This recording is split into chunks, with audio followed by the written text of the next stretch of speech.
Football is back, but most importantly, supporters are back. Here we are having a look at Game Week 2 from the EFL.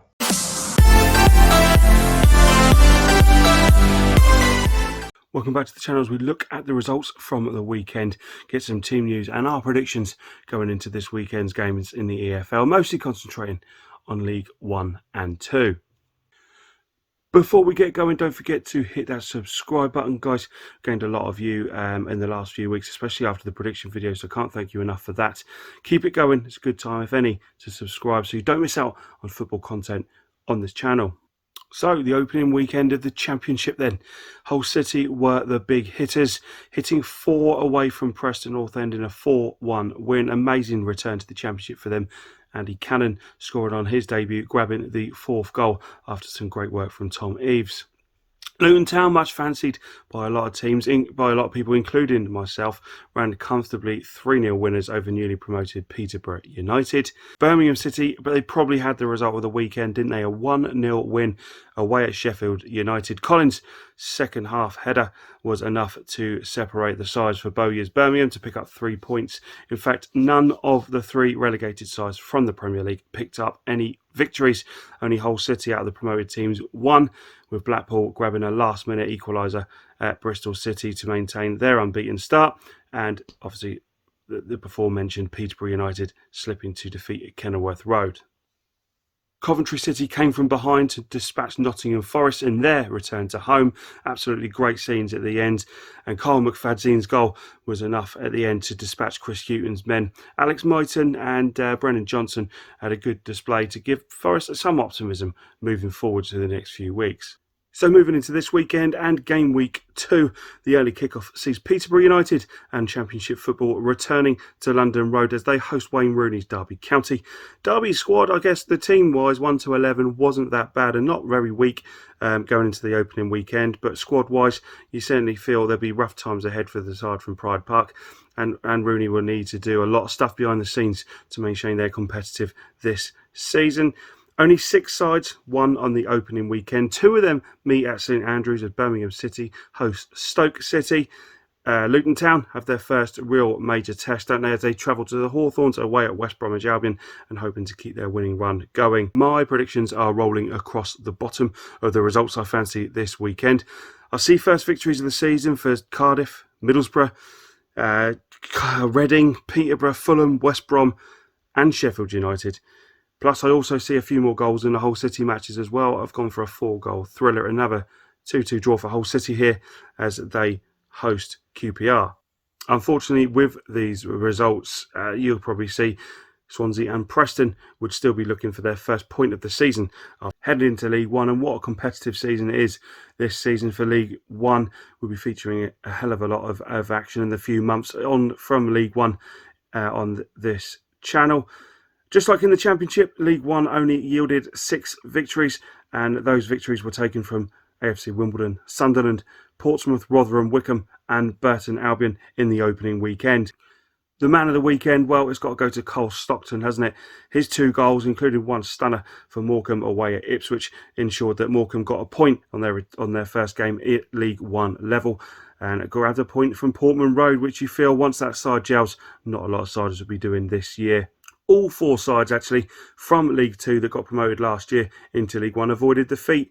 Cambridge rode the pressure of Oxford's onslaught on their goal, especially in the first half, to get a 1-1 draw in the end against the U's. Cheltenham Town battled and got a 1-1 draw out of Crewe Alexandra. And Bolton Wanderers had a thriller 3-3 with the MK Dons. Sheehan already showing his quality of an absolutely magnificent free kick. And for the MK Dons, the same as well. They lost their main man, Russell Martin, as the manager, but it didn't stop debut goals from Mo Isa and Scott Twine, ensuring a great game for the fans to return back to Bolton. Charlie Wyke and Max Power's return to the Stadium of Light was a miserable one, as Sunderland knocked Wigan out with a 2-1 victory. Ross Stewart's goal was enough to get the winner, and obviously with Wigan, a lot of changes for them in the squad this year. You feel they'll have a little bit of time to gel, but Sunderland will be buoyant after a first 3 points against a side fancied this year to be challenging. Portsmouth, another side with a little bit of a threadbare squad at the moment, and Danny Cowley will certainly want some bodies in through the door in the next couple of weeks. They travelled to Fleetwood and made worse with Sean Williams going off injured in the warm-up. But Lee Brown, the left-back, grabbing a 1-0 victory in a game that Fleetwood were quite dominant and Portsmouth were second best for a majority of that game. But 3 points headed back to the south coast out of Fleetwood. As on the previous championship, my results are going across the bottom of what I fancy for this weekend. And don't forget to put your comments down below how you think your side will get on this week, either from the Championship, League 1 or League 2 or any division. Don't forget the National League North and South are starting, as well as the non-league scene this weekend. Big games everywhere in this division, and no more so than Wigan hosting Rotherham United.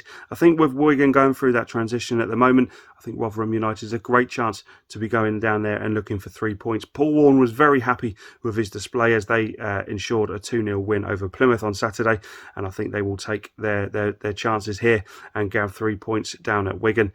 Paul Warne's men are definitely fancied this season, and they looked very impressive on the opening weekend. I see Charlton having a good season this year. However, I feel they'll need to wait a little bit longer for 3 points. I think they will fall to defeat at Oxford United this weekend.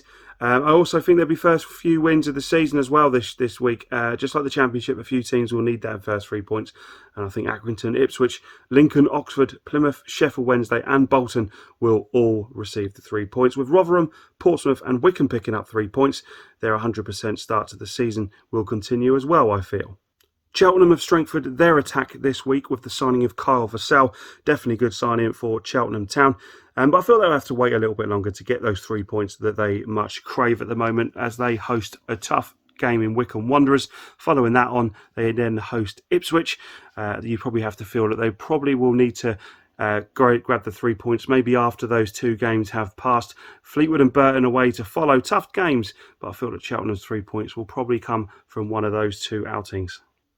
Fans have returned, and there's certainly some miles clocked up in League 2 this weekend. Bradford City went down to Exeter, Colchester up to Carlisle, Barrow travelled all the way down to Scunthorpe, and Crawley went to Hartlepool. Absolutely mammoth. The first 2 games mentioned there both finished 0-0, so a long trip home for those supporters, although they did pick up points in the Carlisle game. Mellish missing a golden chance in the second half to take the 3 points off Colchester United. Swindon Town certainly didn't have a short trip, did they? They had to travel up to Scunthorpe United, a side that looked like we're going to fold a few weeks ago, and you'd have to worry about a relegation battle for the Robins. Now with a few bodies in, they now look like they're going to be challenging and want an instant return to League 1. Magnificent 3-1 win, finished off with Harry Parsons, youngster, scoring near the end, and a returning goal for Ben Gladwin as he returns yet again for a spell at Swindon Town. The only other side that hit 3 goals were Harrogate Town.